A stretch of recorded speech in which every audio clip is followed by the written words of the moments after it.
puno mi znači, zato što, kao što ste rekli, potpuni sam početnik i ja sam od starta, od prvog dana kad sam došla sam bez ikakvog znanja, osim nekog opšteg mog ličnog kao laičkog znanja, tako da sam od svog mentora dobila i dalje dobijam sve što mi je svakodnevno potrebno u komunikaciji sa klijentima, u saradnji sa advokatima, ona je ta neka spona između mene, klijenata, advokata, da bi ja to sve mogla što bolje da prevaziđem i da naučim što više stvari.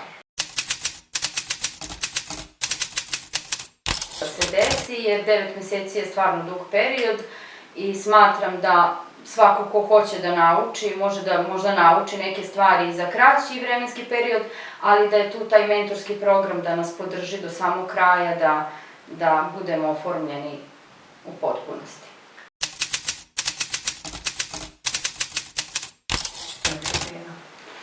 Pa ja sam pravo da vam kažem iznenađena, jer sam ja vrlo kratko, posle kratkog perioda imala taj neki uspeh.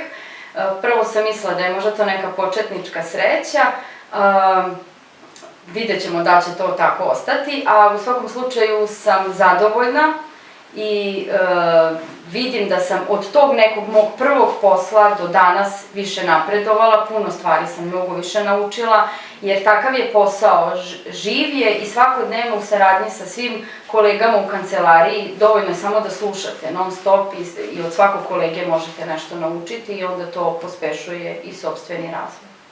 Što bi se reklo, prigrlili ste posao, a i on je prigrlio vas. Jesam, da. Hvala. Hvala vama.